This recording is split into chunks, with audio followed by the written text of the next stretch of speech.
అందరికీ నమస్కారం తెలియజేస్తున్నాము.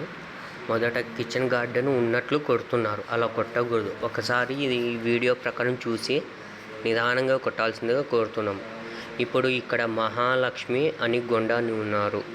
ఆమెకు టచ్ చేసి ఇంట్లో కుటుంబ సభ్యులు ఎంతమంది, ఉదాహరణకు 4. వీళ్ళు కిచెన్ గార్డెన్ కలిగి ఉన్నారా అంటే చాలామంది ఎస్ అని పెడుతున్నారు. ఇలా పెట్టకూడదు. మొదట నో అని పెట్టినాక, మన రాష్ట్రంలో ఇప్పుడే స్టార్ట్ అయింది కిచెన్ గార్డెన్. నో అని పెట్టినాక కిచెన్ గార్డెన్ నిర్వహించాలనుకుంటున్నారా, వాళ్ళు ఇప్పుడు రెడీ చేసుకోవాలనుకుంటే ఎస్ అని పెట్టండి. వద్దు అనుకుంటే నో అని పెట్టండి.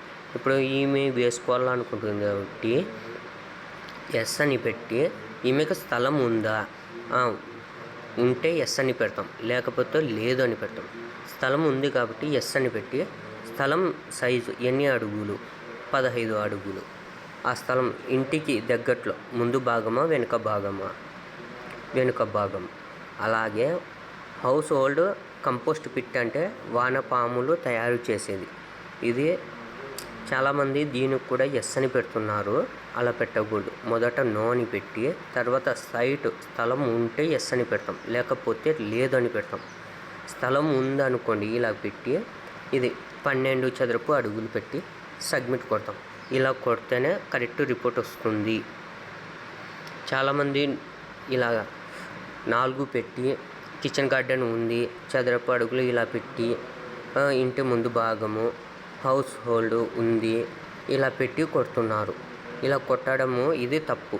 ఇలా కొట్టకూడదు. మొదట కుటుంబ సభ్యులు 4, కిచెన్ గార్డెన్ లేదు, ఇప్పుడు చేసుకుంటుంటే ఎస్ అని చేసుకోవాలనుకుంటే ఎస్ అని పెడతాం, లేకపోతే లేదు. పెట్టినాక హౌస్ హోల్డ్ వ్యక్తిగత కంపోస్ట్. చాలామంది ఇదే మిస్టేక్ చేస్తున్నారు. ఇలా చేయకూడదు. నో అని పెట్టినాక సైటు ఉంటే ఎస్ అని పెడతాం, లేకపోతే లేదని పెట్టి సబ్మిట్ కొడతాం. స్థలం వద్దు, వాళ్ళకి ఇంట్రెస్ట్ లేని వాళ్ళకి అన్నీ నో అని పెడతాం. ఉంటే ఇలా పెట్టి 15 అడుగులు ఇలా పెట్టి కొట్టేస్తాము. అందరూ ఇది చూసుకోవాల్సిందే కోరుతున్నాం. డిపిఎం నుండి ఫోన్లు వస్తున్నాయి సార్ వాళ్ళకి. ఇది మిస్టేక్ చేయడం వల్ల మండలం మొత్తం 1190 మంది కొట్టినారు.